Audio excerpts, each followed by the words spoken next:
Hey, how's it going guys? The Census Bros here giving you another video. Today's slightly different again. I've got another dual comm going on with a good old friend of mine.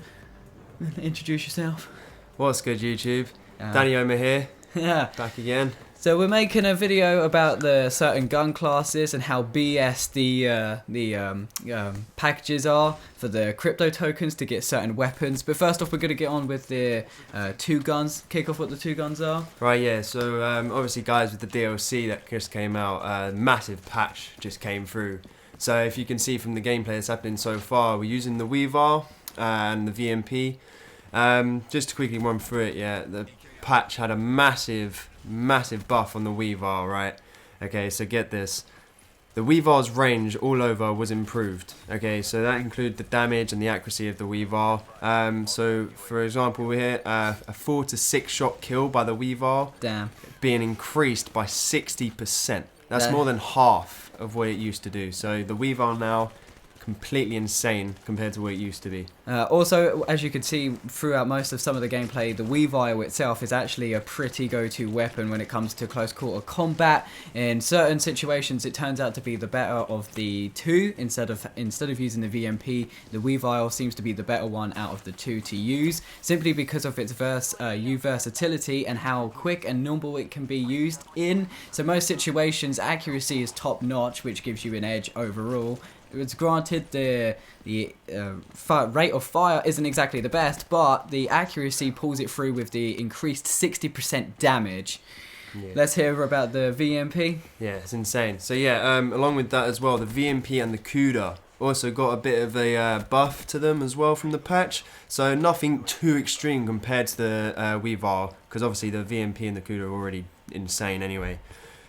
Both their ADS and sprint out time was increased by 10%. Now I know that may not seem by a lot, but you know that millisecond can really count with the VMP, especially by how quick it is. What already. does the sprint mean? The sprint. Yeah, so obviously you know when you're running, how quick it takes for the gun to pop up, or how quick it takes for the gun to shoot after you sprint. Okay. That's what it's talking about there. So you know, 10% increase. Like I said, it's not a lot, but when it comes to in game.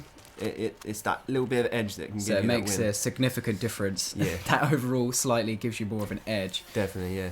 So as of now, talking about the VMP here, for instance, for rapid fire kills is ridiculous. It was an overkill class that me and Danny made up quite quick.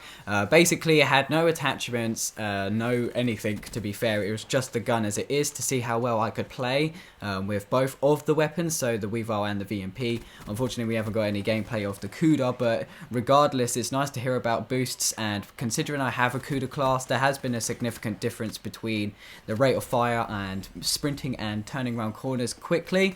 To be fair, it gives you that edge when you're using the CUDA, such as the VMP does as its own weapon, simply because of how rapid the kills and the fire power is of the actual weapon.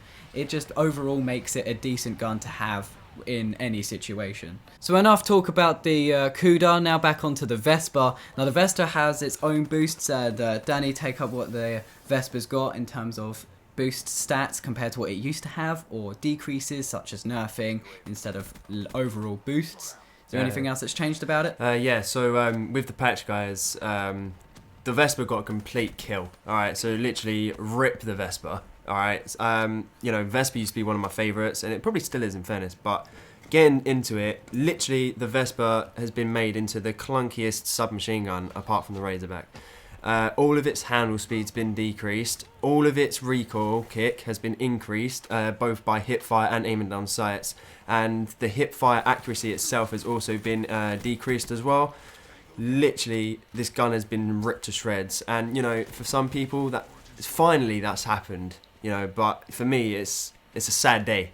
For this gun to finally die, it's crazy. Unfortunately, we couldn't get any gameplay for you guys on this episode, but literally, there is quite a huge significance with it. It's very unpredictable when it comes to the recoil on it, and it just feels so much slower. You know, it's not good. It's basically a hit and miss weapon now, which before it used to be a king of what it used to be, because most people had a Vespa set.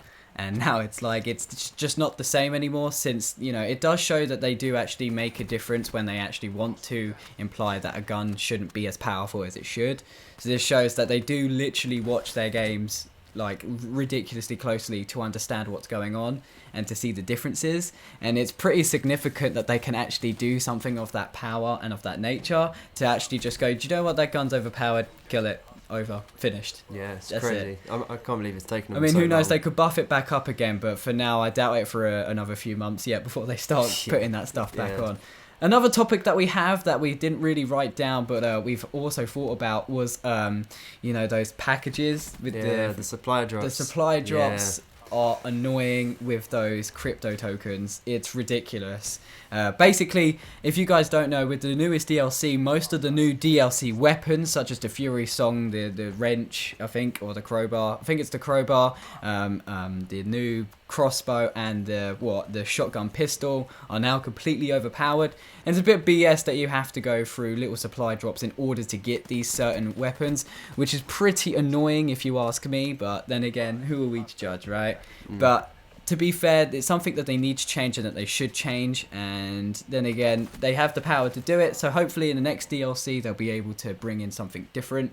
Hopefully they'll give everybody the weapons as they should, instead of trying to do stupid supply drops where people spend real money in order to do it. I mean, some people, what did we search up? I think one guy spent how much?